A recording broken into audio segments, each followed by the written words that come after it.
ठीक है बेटा। तो पावर टॉपिक नहीं है, पावर चैप्टर का लास्ट टॉपिक रह गया हमारा पावर। पावर यहाँ बात करेंगे क्या है पावर। यहाँ बात करते हैं रेट ऑफ वर्क डन। क्या बेटा? Rate of work done is power. Rate of work done is power. ठीक है। जैसे कि मैं आपको बोल दूं कि एक काम, मान लीजिए एक काम मैं भी कर रहा हूं, आप भी कर रहे हैं, है ना।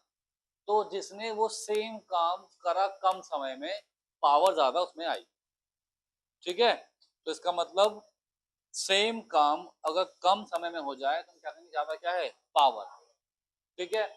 तो पावर क्या है, रेट ऑफ वर्क डन।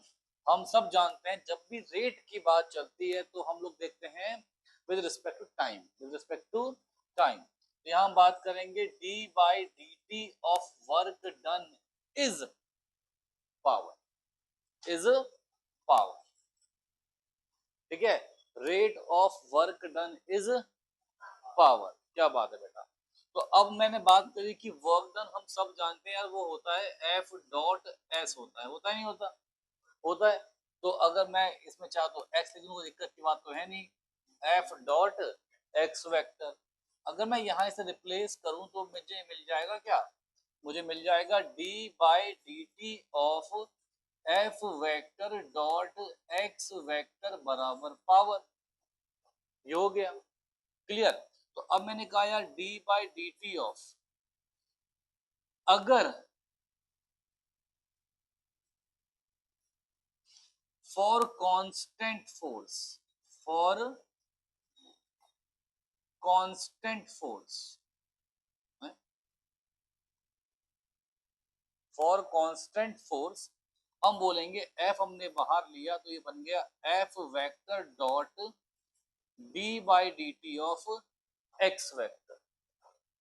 भाई फोर्स था कांस्टेंट, उसे बाहर लिख दिया तो क्या हो गया, D x by D T. ये क्या था, पावर था, है ना। तो मुझे बताओ यहाँ पे ये D x by D T कितना है, वी वेक्टर है। तो पावर क्या बन गया, पावर बन गया F vector dot V vector. क्या बना बेटा, F vector dot V vector. तो ये पावर का आपके पास एक फॉर्मूला और आ गया। ठीक है। अगर आप D x by D T बोलते हो तो इसका मतलब आप क्या बोलते हो, इंस्टेंटेनियस वेलोसिटी। क्या बोलते हो बेटा, इंस्टेंटेनियस, इंस्टेंट इंस्टेंटेनियस।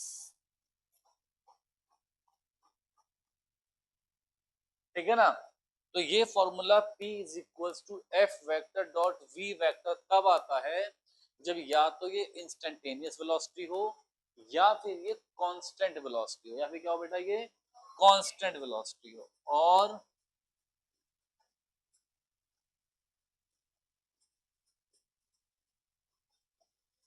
सब बच्चे बात समझ गए ना, कोई दिक्कत तो नहीं?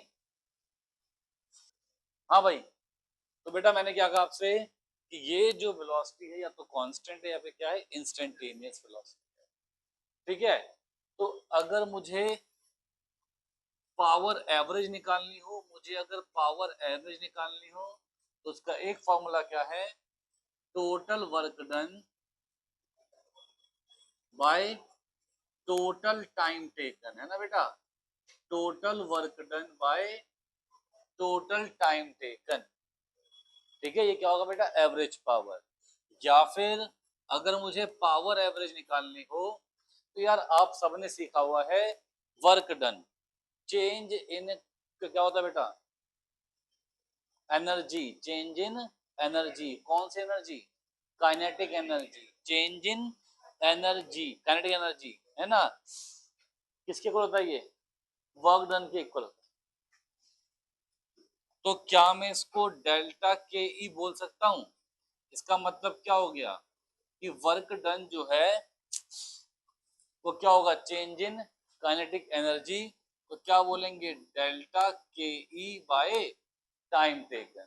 ठीक है। चलो पावर एवरेज का एक फॉर्मूला और बोल सकता हूं, बोल सकता हूं F into V average, F into V average, average velocity into force, ये भी क्या होगा बेटा, power. Average velocity into force, ये भी क्या होगा बेटा, पावर। पावर एक स्केलर क्वांटिटी है, power is a scalar quantity,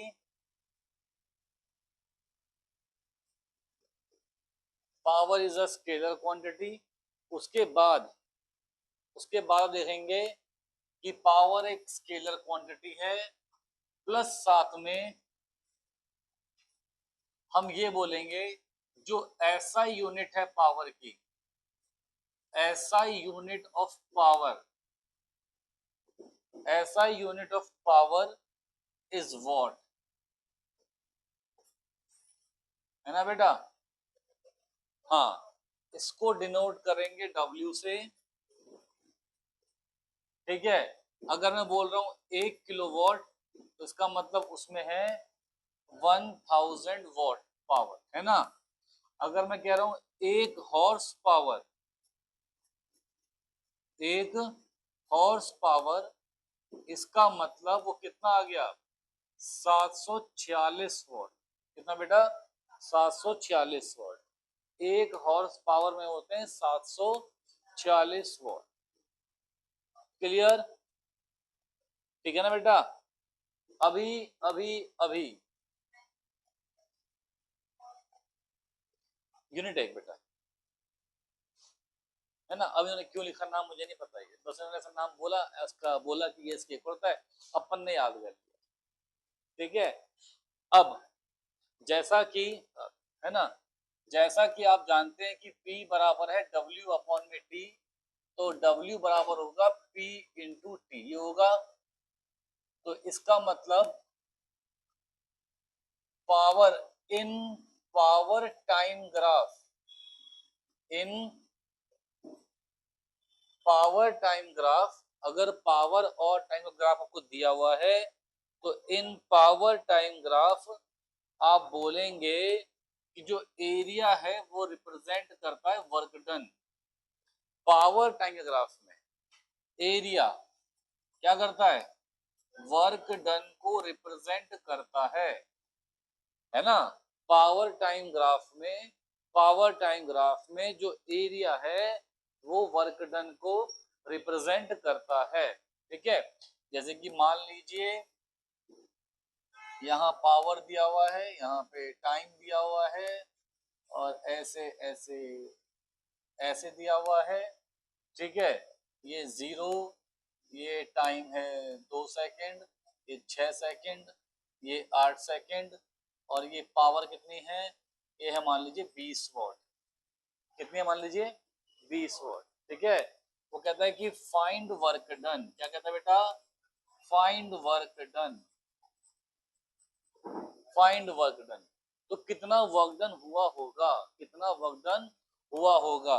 power time graph में एरिया क्या रिप्रेजेंट करता है बच्चे, वर्क डन रिप्रेजेंट करता है, ठीक है। तो हम यहाँ बात करते हैं, इसका एरिया निकाल लेते हैं। इसका एरिया ये कितना है, 0 से लेके 8 ये रहा, 2 से लेके 8 ये रहा, 0 से 8 ये रहा, 2 से 8 ये रहा, सॉरी 0 से 8 ये रहा, 2 से 6 ये रहा, ठीक है ना। तो अब हमको पता है ट्रेपीजियम है, area of trapezium, area of trapezium क्या होता है बेटा, हाफ, हाँ half sum of parallel sides, half sum of parallel sides into height, half sum of parallel sides into height, ये क्या होता है बेटा, एरिया ऑफ ट्रेपीजियम। तो मुझे दिख रहा है कि ये और ये साइड क्या है, पैरेलल साइड है। तो हाफ कितना बेटा, 8 जमा 4, हाइट क्या है बेटा, हाइट है ये 20, तो 20, तो ये 10 आ गया, तो 120 जूल का यहाँ पे क्या हो गया बेटा, वर्क डन हो गया, ठीक है। 120 जूल का यहाँ पे वर्क डन हो गया। तो यहाँ बात करते हैं, सवाल लिखेंगे, सवाल ये कहता है कि a constant force F vector is acting on a body of mass m moving with velocity v vector as shown in figure. तो बड़ा ही सिंपल सी बात हो गई है। यहाँ पे एक फोर्स लगा हुआ है F, यहाँ पे है एंगल थीटा, तो सब जानते हैं यहाँ पर आएगा F साइन थीटा, यहाँ पे क्या आएगा F कॉस थीटा, यहाँ पे ये वेलोसिटी v थी। तो बस सिंपल सी बात हो गई है कि यहाँ जो पावर आएगा, जो पावर आएगी वो क्या आएगी, F v कॉस थीटा। ठीक है, अगर ऐसे नहीं बोलना, तुम चाहो तो ऐसे बोल लो कि पावर कितना होगा, एफ डॉट बी वी होगा, है ना। ए डॉट बी कितना होता है, mod A mod B cos theta, बीच में क्या एंगल आता है, कॉस थीटा। तो आप बोल सकते हैं कि पावर क्या बन जाएगा, एफ वी कॉस थीटा। चाहे ऐसे देख लो चाहे ऐसे देखो, आंसर क्या आना है मेरा, सेम आना है, एफ वी कॉस थीटा। अगला सवाल है, a force F and act on a 2 kg movable object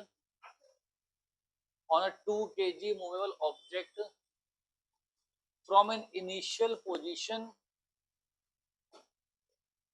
to final position। अच्छा, initial position to final position, ठीक है बेटा। अच्छा देखते हैं, एफ वेक्टर आपको दिया हुआ है 3i cap plus 4j cap, इसको आपने मूव करवाया, इसको आपने मूव कराया from initial position to final position.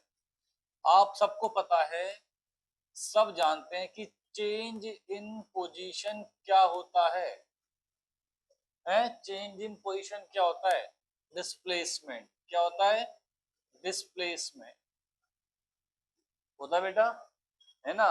अब ये थी फाइनल पोजीशन, ये है इनिशियल पोजीशन। तो क्या करना होगा बेटा, final position minus initial position.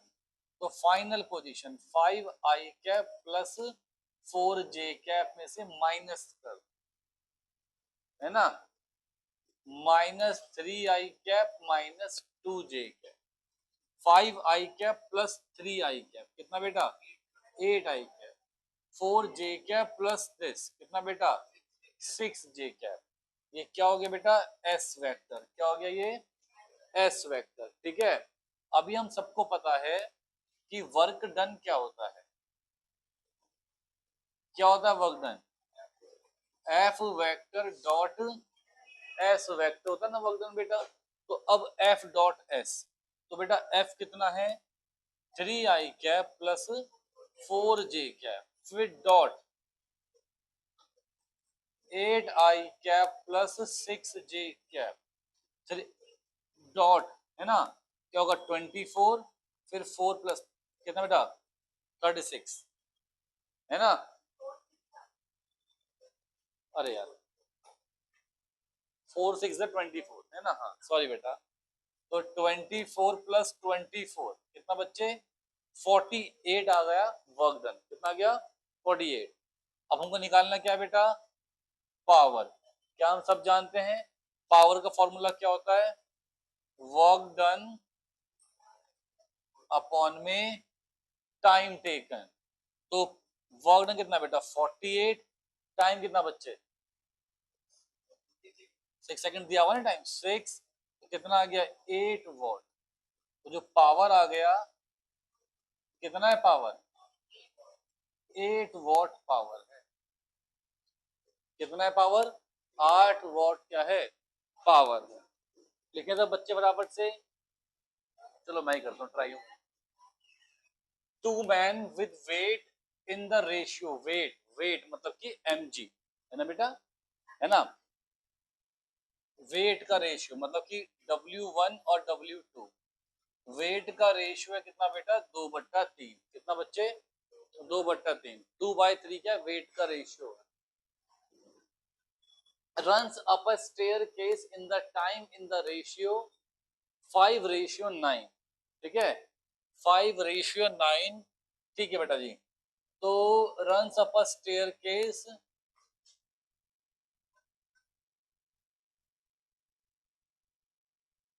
In the time in the ratio, time का रेशियो है क्या बेटा, ये टाइम का रेशियो है। T1 बाई T2 आपको दिया बच्चे 5/9। The ratio of power to that of second, मतलब कि फर्स्ट है ना यार, तेरी लगा दी एप्सन लगाई तेरी मैंने, एप्सन लगवा दी अभी, लगवा दी परसेंट लगवा ली, ठीक है ना। देखिए नहीं, मैंने तो यहाँ बैठ के मैंने यहाँ पे है ही नहीं, ठीक है ना। तो अभी देखो पावर का पावर, अभी एक इंसान चला स्टेयर केस पे चला, मैंने आपसे उस दिन भी कहा था कि इस केस में जो वर्क डन है वो इंडिपेंडेंट ऑफ पाथ होता है। क्या होता है बेटा, इंडिपेंडेंट ऑफ पाथ। दोनों इंसान चले हैं स्टेयर केस पे, हमें नहीं मतलब, हमें नहीं मतलब कि ये कहां पहुंचा, नहीं कैसे पहुंचा, हाँ मतलब ये कि कहां पहुंचा, है ना। तो मालूम पड़ रहा है पहला इंसान भी ऐसे ऐसे कहीं से भी गया होगा, पर जब स्टेयर केस में ऊपर पहुंचे, टॉप पे पहुंचे, तो हाइट कितनी रही, h, कितनी रही हाइट, h। अब किसके अगेंस्ट काम कर रहा है, याद है ना, work done against conservative force, potential energy, independent of path, ये सब याद है, ये सब याद है। हाँ रिकॉर्डिंग दे रखी है आपको, रिवाइज करना भूल चुके होंगे तो, ठीक है। तो हाँ, तो वर्क डन इस केस में क्या था, जो एनर्जी थी वही वर्क डन था, क्या था, mgh। अगर आप थोड़ा गौर से देखें तो ये mg क्या होता है, वेट होता है। जब आप मास को g से मल्टीप्लाई करते हैं, जब आप मास को g से मल्टीप्लाई करते हैं, जब आप मास को g से मल्टीप्लाई करते हैं, तो आपको वेट मिल जाता है। वेट और फोर्स एक ही बात तो हो गई, ठीक है ना, समझ गए। तो अभी आपको मिल चुका है ये mg और ये कितना है h, ठीक है। तो इस केस में जो पावर होगा, जो पावर वन का होगा वो क्या होगा, मतलब weight of one into H upon में टाइम। वेट है, वर्क डन नहीं है। चलो देखो पावर क्या होता है, पावर होता है वर्क डन अपॉन में टाइम होता है, ये होता है।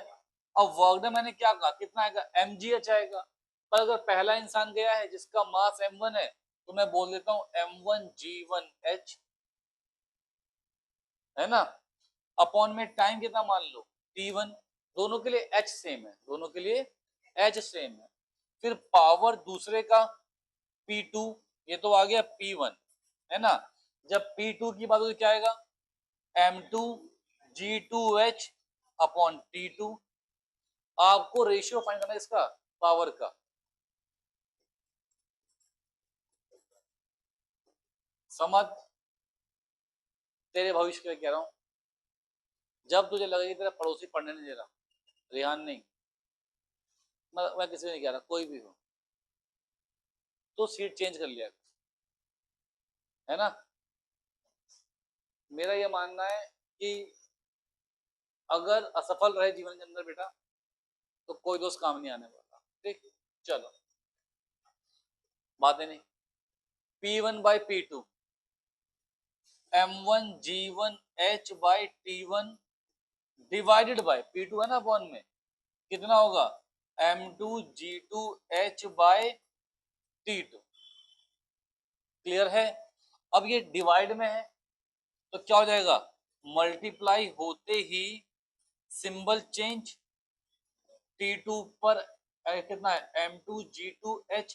क्या ये वेट है, क्या ये वेट है, h से h काट देता हूं, तो आप देखेंगे W1 अपॉन W2 वेट का रेशियो इंटू T2 अपॉन में T1। तो जो आपको पावर मिलेगी, यहाँ पे जो रेशियो मिलेगा P1 बाई P2 का रेशियो मिला W1 upon W2 into T2 upon में T1। अब W1 कितना बेटा, W1 बाई W2 कितना बेटा, 2:3। आपको दिया हुआ था T1 बाई T2, यहाँ कितना हो गया है T2 बाई T1, तो इसे भी उल्टा कर दो, 9/5, इससे कैंसिल करा 3, कितना है बेटा 6/5 आ गया, किसका रेशियो, पावर का रेशियो। लिखें सब बच्चे प्लीज। अभी देखिए, देखिए